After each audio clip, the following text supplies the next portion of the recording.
Well, today's runoff mayoral vote in Chicago will definitely be historic, no matter what the result. That's because the city will elect its first black female into office. Democrats Lori Lightfoot and Toni Preckwinkle advanced out of a pool of 14 candidates in February's first round election, but 2/3 of the city didn't vote for either. I want to bring in Rick Pearson. He's the Chicago Tribune's chief political reporter. So, Rick, who do you think's favored to win at this point? Well, Rena, the early polls have been showing that Lori Lightfoot has held a significant lead. Of course, we'll see what turnout actually turns out to be today. Already there's talk that the numbers are probably going to be similar to what they were in February in that general election that had 14 candidates. Lower turnout could ostensibly favor Toni Preckwinkle. She's the Cook County Board President, but also she's the Cook County Democratic Chairman. And so there still is an organization, a Democratic organization in this city. A low turnout could help Toni Preckwinkle. You talk about low turnout, but with Lightfoot, she doesn't have any political experience. Why do you think she's sort of surging a bit here?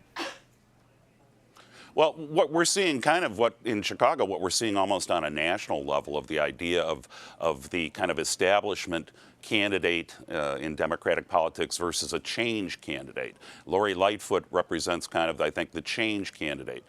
She has had some roles in city government, namely involving police oversight. She was on Rahm Emanuel's team for a while in the city over on that issue, had a falling out with the mayor on that factor over the controversies involving police shootings.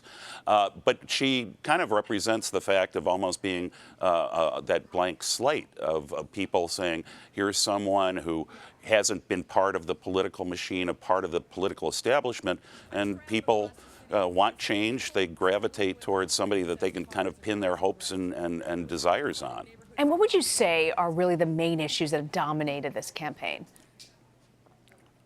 Well, truly, the main issues are somewhat similar on both sides. The issue of, crime in the city and, of course, the national attention that it's gotten.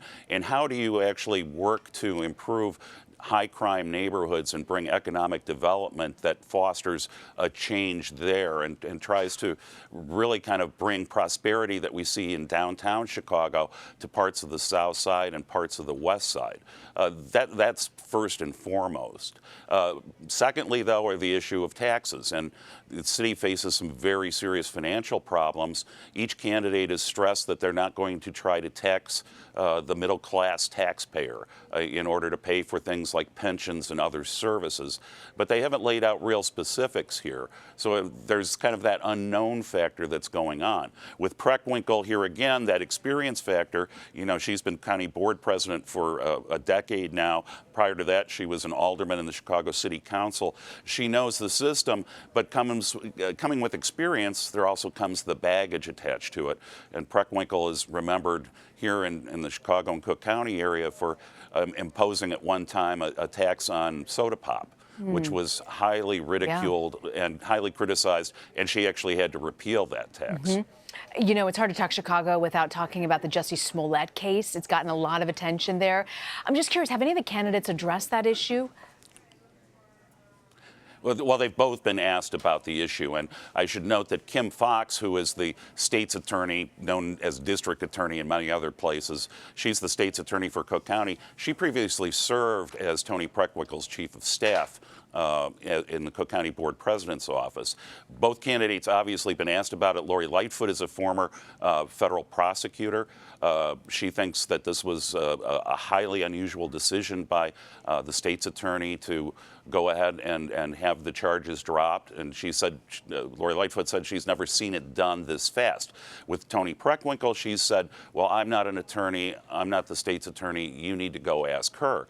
Very interesting kind of dynamic there because, a lot of people in Chicago feel angry about this. A lot of people feel that Jussie Smollett basically used some of the national problems of crime in Chicago to kind of stage a crime and then have this excuse that he was a victim of it. There's a lot of anger about it. Preckwinkle really not personalizing it at all and basically just saying go talk to the state's attorney. Lightfoot offering a more measured response than Mayor Rahm Emanuel, who called it a whitewash. Rick, Pearson, thank you very much for joining us, Rick. We really appreciate your time. Thank you, Rena.